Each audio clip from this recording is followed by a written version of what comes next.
Hello, everyone, and welcome back to another episode of the 8-Bit Adventures podcast. This is episode 288, and we've got a couple news topics today. Unfortunately, both Nintendo and Sony decided they're going to drop presentations tomorrow.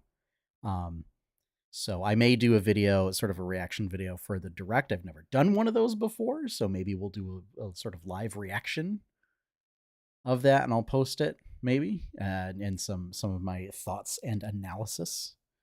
But yeah, I hope everyone's been doing well. Again, welcome to the 8-Bit Adventures podcast. I'm your host, Sean Hayes, and I'm here to bring you the latest and greatest geeky news of the week. I remembered it this time.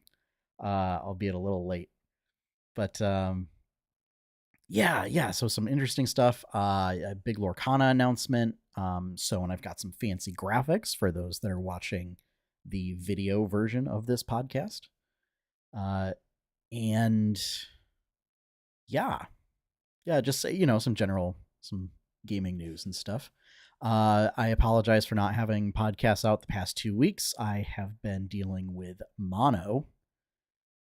Which, for those who have been keeping score and have been following along, this is the mono has come on the tails of COVID. So that's real fun, is having, probably the most notorious sort of fatigue disease, on top of, recovering from thyroid cancer and an autoimmune disorder and all this other stuff. And I couldn't make it work, folks. So, but we're here this week. Have some other issues that I'm still powering through, but we're able to do it. If I can get stuff sorted out, maybe we'll start doing some other streams again in the future. Trying to shift up my schedule a little bit.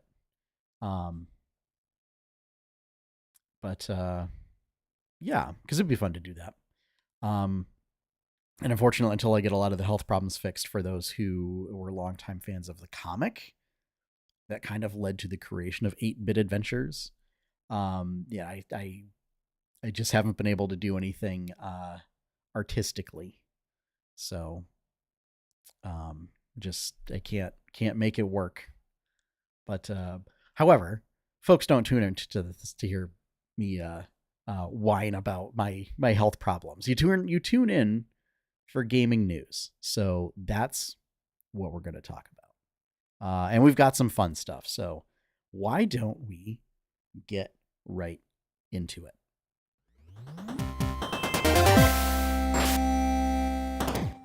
All right, so let's get our topics up here. Okay. First up, Gearbox Entertainment. Reuters reports that Embracer is exploring options to sell the Borderlands developer and supposedly has a few interested parties.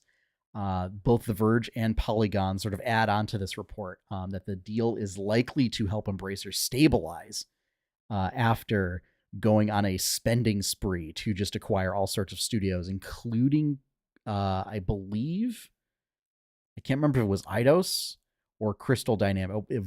Basically, they acquired the Tomb Raider franchise on studios and licensing. They also spent a bunch of big money to acquire, I believe it's Middle Earth Entertainment, to get all the Lord of the Rings licenses. So they spent all that money, got a bunch of projects in the works, but then they lost out on a $2 billion investment deal, which was reportedly from a Saudi government-funded investment group called Savvy Games Group. So this is that group that I've kind of talked about before, of sort of the Saudi government trying to get its hands in a bunch of different industries, and gaming was one of them, of just throwing out seemingly endless amounts of money to become a major shareholder in various companies. So yeah, the fact that they're now looking at, oh no, we bought too much. We dug too deep and too greedily, and now we have to sell off some things. I think this will be good for Gearbox. I don't know who the interested parties are. They kind of spoke on anonymity. I being an independent developer is scary, but I think Gearbox is one that could probably benefit from doing that. This also comes after Gearbox was forced to do layoffs from Embracer, like a couple years ago. So it would be nice to see them get back on their feet. I don't know if Microsoft is one of the interested parties, given their sort of recent spending spree, although I could see Microsoft being a little bearish on wanting to acquire more studios since they're still going through the approval for Activision Blizzard. So we'll have to see what happens with that. Next up, The Legend of Zelda Tears of the Kingdom, Polygon reports that in an interview with Famitsu, Eiji Anouma, the producer of the game, has stated that there are no plans for new content for the game. So unlike what we got with Breath of the Wild, where we got the expansion pass, there is no plan to do that with this game. And also stated that the team is looking forward to the, quote, next fun experience to work on, end quote. So it seems like they're kind of done. Like they put as much as they could into the game, and there's not really any plans to do any additional content for that. And whether they get moved on to the next Zelda project or something different, they're just looking forward to the next fun experience. I believe Onuma's also said that for whatever the next Zelda game becomes, it's unlikely that they're going to return to this version of Hyrule. So whether that means it's not going to be sort of an open world experience again or what, I don't really know. I think it would be really interesting to get them to do, like, in terms of scope of the world, something a little more like Skyrim-esque, which is what they kind of tried to do with Breath of the Wild. But I feel like maybe in terms of scale, of even just like the landscape, make it a little more populated, maybe, and maybe some more interesting side quests that matter. I think, but we'll see. Looking forward to seeing what the Zelda team is going to be working on next, regardless of whether it's a Zelda project or not. Okay, next up, Lorcana. This is the one I'm most excited to talk about this week. So IGN reports that Rise of the Floodborn has been revealed as the next set. So this is sort of the chapter 2, quote unquote, and along with spoilers of several cards, which I have those images, and I'm going to talk about each of them and sort of my take on them. But properties showcased in the set will include Winnie the Pooh, The Princess and the Frog, The Jungle Book, Snow White and the Seven Dwarfs, The Great Mouse Detective, that's a little bit of a deep cut, Pinocchio, Zootopia, and Raya and the Last Dragon. This set will introduce the new mechanic called Resist, which is basically like armor. It's just straight up damage reduction. And the story for the set hints that King Triton's trident, say that 3 times fast, and Ursula have something to do with the incident that caused the creation of the Floodborn. So the story around Lorcana is like magical ink. And the characters are known as glimmers, are sort of like echoes from the ink. And there was some sort of event that caused like a great flood of ink that certain characters became infused with this like mixture of ink and became sort of supercharged versions of themselves. And this is noted in cards that are denoted as Floodborn, in which they are able to be upgraded. They are the only cards that have a mechanic called shift, where you can pay a reduced cost to replace an existing character of that type in play. So like you might have like a genie card in play, and then there's a Floodborn genie, where if you play him on top of your existing genie, you can play him for less. And they're meant to be sort of like essentially like an alternate universe type thing, where something's very different about the character. Like maybe they succeeded. There's a Hades where he became king of Olympus, or I'm trying to think of any other Floodborn stuff, and I'm drawing a blank. But essentially, it's stuff like that. Or there's one for Jasmine where she's Queen of Agrabah. So things where like something plays out very differently in the story, and they're usually like a bit more powerful too. But yeah, so that Triton and Ursula have something to do with this incident. And what's interesting is that there are some astute folks who have pointed out that 2 of the cards in the Chapter 1 set allude to this. And I'm going to put them up on screen here. And that's a Mickey Mouse card called Mickey Mouse Detective and the Duke of Wesselton, where both of them are like inspecting sort of purple seaweed that's covered in ink. And purple seaweed is sort of Ursula's MO. And so in the art sort of like hints at like investigating what went on with this incident. Like that's cool. I love stuff like that, and I love stuff like that like from Magic. I don't know if they really do that kind of stuff that much these days, but like it was wild, 20 years ago, playing Magic, or even dare I say 25 years ago, and just all the little details and stuff that you could like pick out of various cards and be like, oh, that's a reference to that thing and this thing. But as far as the cards themselves, as we'll take a look, we got some previews. So we got previews of the Queen from Snow White. We're getting another Mickey Mouse card and another song. I think our first song from Hercules, which is 0 to Hero, perennial favorite. These are all pretty powerful. So the Queen is an inkable card, which means you can use her for resources. It costs 5. It has 4 power, 3 willpower, which is your power toughness. This is a Floodborn card, so it has that shift mechanic, which is 2.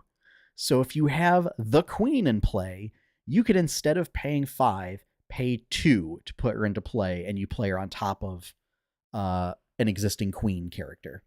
And whenever this character quests, which is how you earn points and win the game in Lorcana, you choose an enemy character, and their power is reduced by 4 this turn, and one of your characters has their power increased by 4 this turn. So this will go great in there's like a ruby amber princess deck.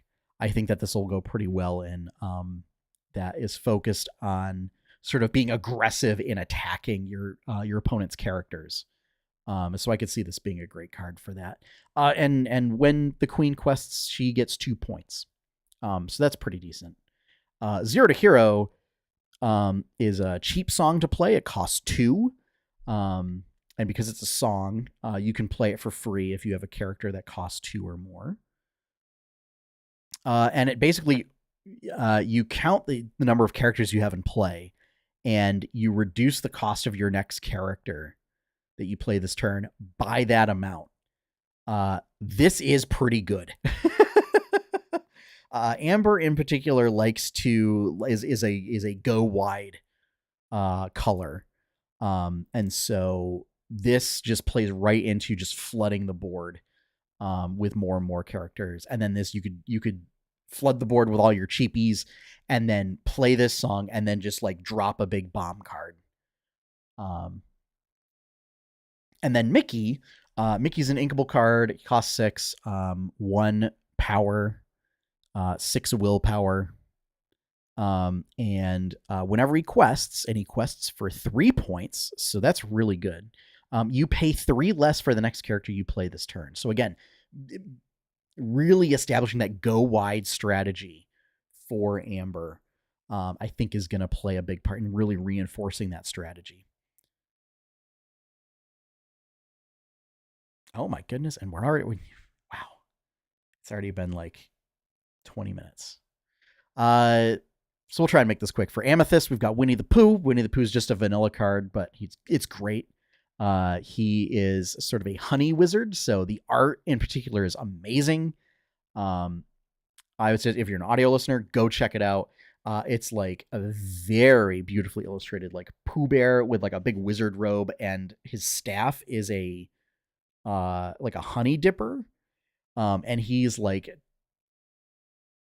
sitting on top of a floating beehive with honey sort of swirling all around him. And he's just a 5/5, 4/5 that quests for 2. No special abilities. And the Sorcerer's Spellbook, which is an item for Amethyst where you can exert it, which is this game's version of tapping, to gain a point. Ruby gets an interesting card. So they also get Raya. Raya, sort of like Pooh, is a 5/3 for 4 that quests for 1. Not very exciting. And it's just an uncommon, so I expect we'll see probably certainly a Floodborn version, I would expect, and maybe a Dreamborn, like an enhanced Dreamborn version.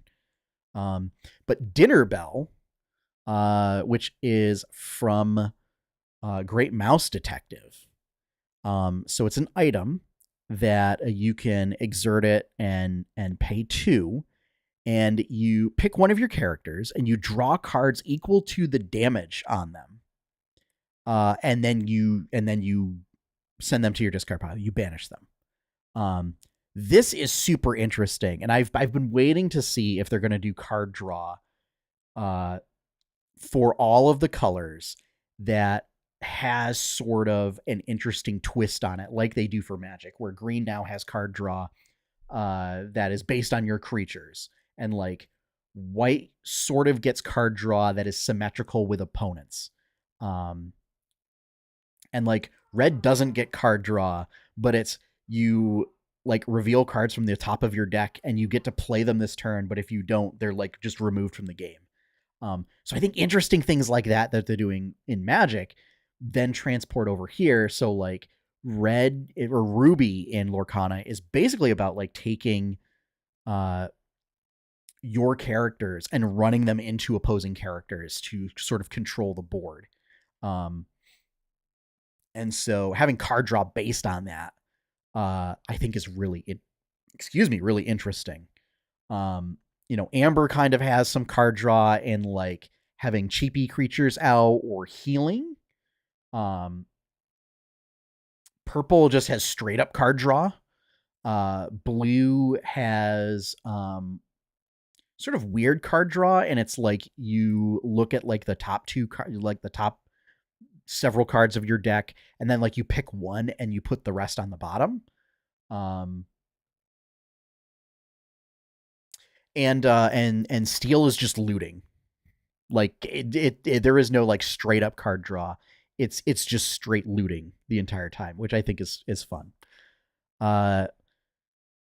So for Emerald and Sapphire, we have Belle and Gaston. So these are both Floodborn cards. So there's a sort of alternate universe takes or whatever. So in this one, Belle is a ranger. Love it already. And she's sort of a souped up version of Flynn Rider, where Flynn in chapter 1 is he's a very powerful questing card early game. And when somebody tries to attack him, that player has to discard a card. So Belle does the same thing, but they have to discard all the cards in their hand. So that's really powerful. And Gaston becomes an intellectual powerhouse. And that's great. And like when when you play him, you draw a card.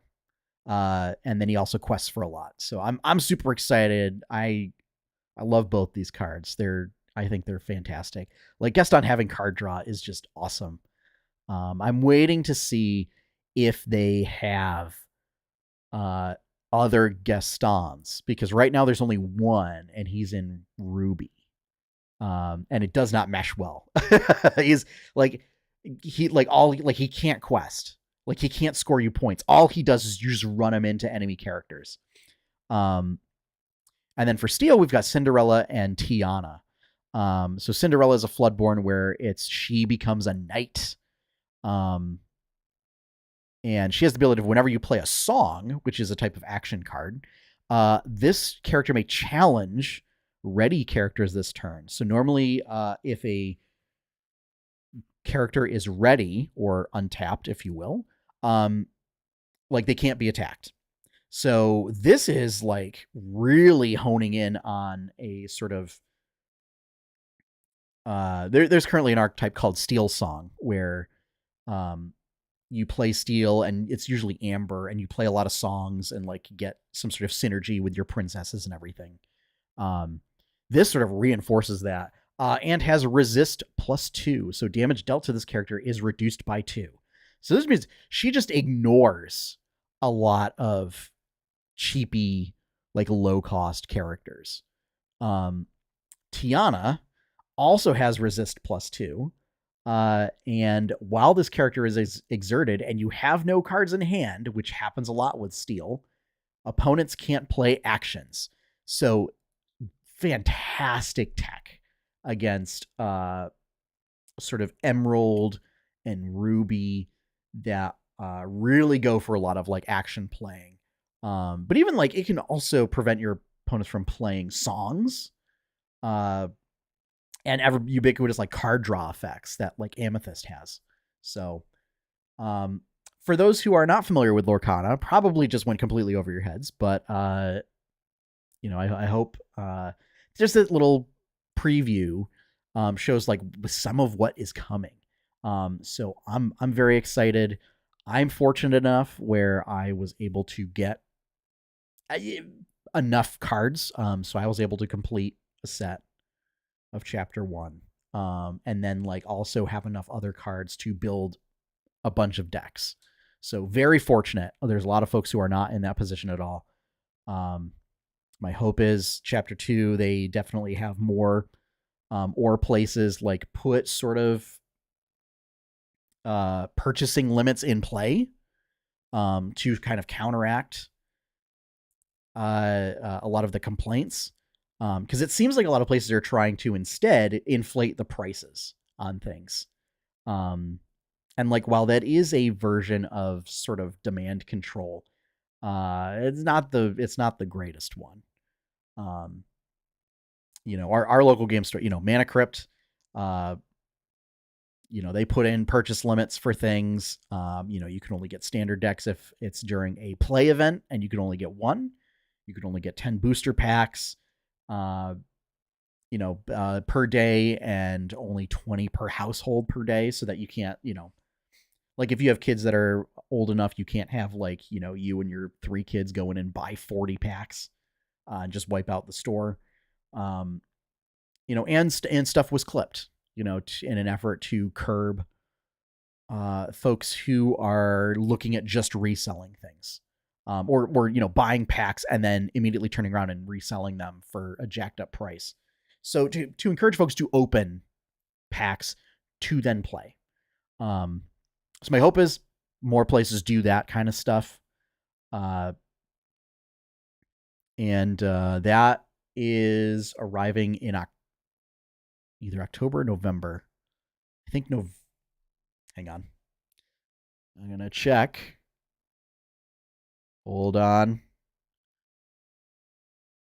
It's speaking of Mana Crypt. This was posted in their Discord of when That stuff is coming. It is coming at some point. Oh, I guess it wasn't posted there. No, here it is. Local game store release will be on November 17th, and wide release. So that's your big box store is GameStop on December 1st. So kind of trying to time it with the holiday season. So yeah. All right. Gonna get through this other stuff really quick. Try to. Nintendo will be showcasing a direct focusing on winter releases on Thursday, September 14th at 10 a.m. Eastern Time. Again, they couldn't have moved it forward a day.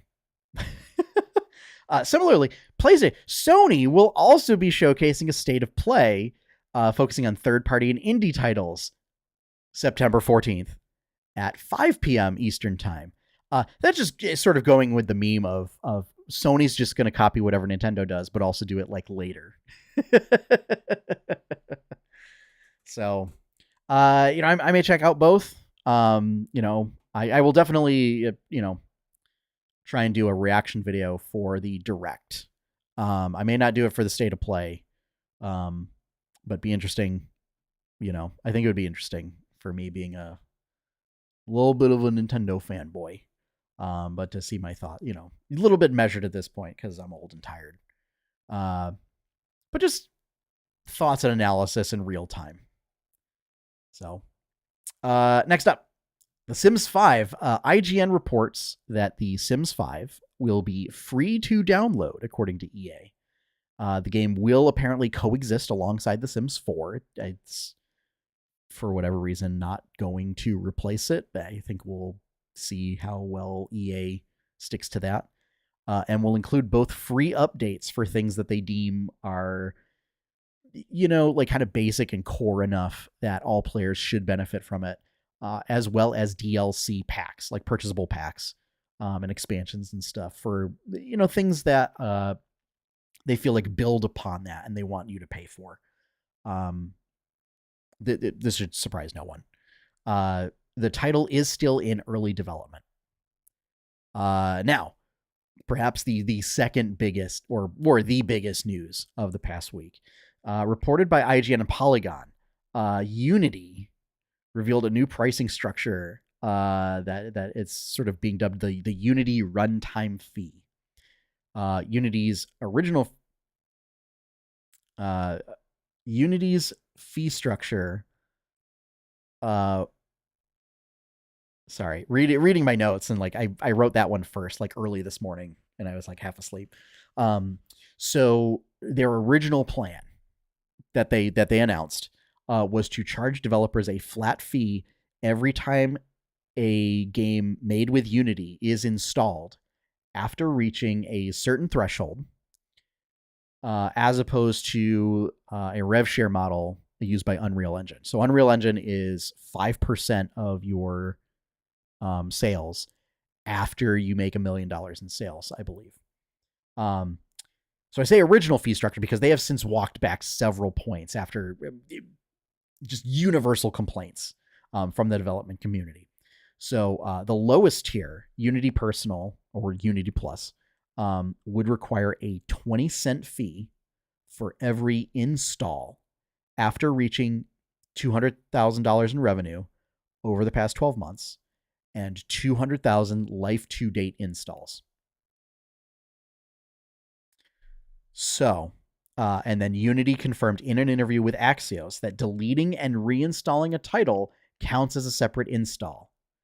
Much in the same way that if you buy it once from Steam and then you install it on your Steam Deck, your laptop, and your desktop, that's 3 separate installs. This is terrible. This is no doubt the brainchild of their CEO, who used to be the EA CEO. So we're gonna leave that factoid there. But yeah, no, this is terrible. They had to walk, and quote unquote stipulate that charity bundles would not be affected. That Microsoft would be paying this fee for games that are released on Game Pass. And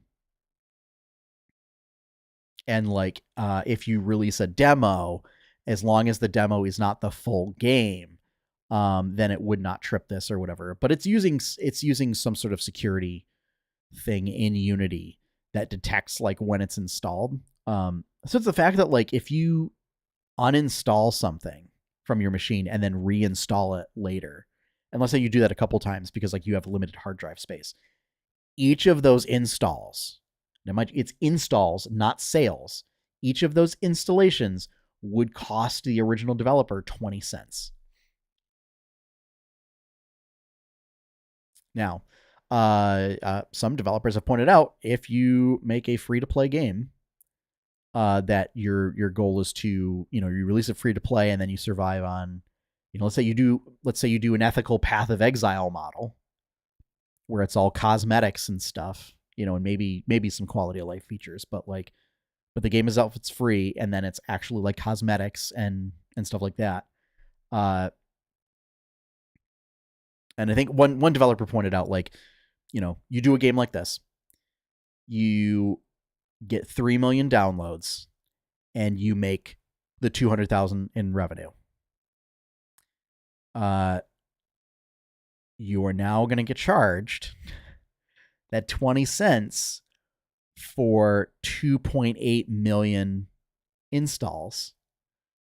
And it's something so that you now owe Unity like $560,000. So you actually lost like $300,000, like over $300,000 on your game.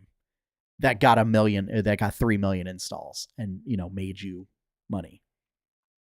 Or that should make you money. So this is terrible. A lot of indie devs are now panicking, are telling people like, don't install my game. Like, if you want to buy it, go ahead, but like, don't install it, please. And it would also be retroactive is the other thing. So now like suddenly developers that released games like years ago are going to be hit with new fees. And a couple people point out, like, I guess apparently there were lifetime licenses to prevent this sort of thing that this will now be applied to. So it's like, also, I expect there may be a lawsuit going into this, like, unless they completely walk it back. Like, I'm sure, even just based on if you paid for a lifetime license, so that it's supposed to be a one-time fee, that adding in fees after the fact, like, unless they slipped it into the contract somewhere, like, that should render it null and void. So I expect maybe there to be a shift from Unity to Unreal Engine in the future. And if you're an indie dev, take note and watch out. If you expect it maybe to not get to that level, sure, go ahead. But if you I mean, the goal obviously is to have your game like be really good and to like a lot of people play it. So, if it's something that you want for it to like blow up and go viral and everything, you may want to look at a different game engine than Unity. Which, it's terrible that this is happening, because a lot of people are using it because it had a really nice sort of low barrier to entry, and a lot of devs were able to like wrap their head around it, and the pricing structure was pretty good to make it competitive with Unreal Engine. And now it's just like a really terrible cash grab. Which, as a reminder, I mean, former CEO of EA, notably the most hated company in America. So there we go. All right. This is going to wrap up our show for this week. Thank you all for joining me. If you'd like to learn more about 8-Bit Adventures, you can check out the website, 8bitadventures.com. That's the number 8bitadventures.com. Over there, you can find, my comic. You can find episodes of this podcast. At some episodes of other podcasts like Berkshire Bites that my wife and I did for a while. And if you'd like to help support that content, the best way to do that is to become a patron at patreon.com/8bitadventures. I would like to give a big shout out and thank you to all of the current patrons. Thank you for your continued support. You can also support this podcast by, if you're an audio listener, rating it 5 stars on the Apple Podcasts app. Because I guess it's no longer in iTunes. I don't know how it works anymore. But giving it 5 stars, 5-star review. Or if you're a listener or watcher on YouTube, make sure subscribe, get notifications, and all that stuff so that you can be notified when this goes live. Finally, our opening theme is One Up by Professor Shy Guy. You can find his work over at professorshyguy.bandcamp.com. And with that, and these are all in the various show notes that get put either in the podcast whether it's in audio format or in video format. It'll be in the description of the episode. And with that, that's it. So thank you all for joining me. And as always, have fun, happy gaming, and enjoy your pie cake.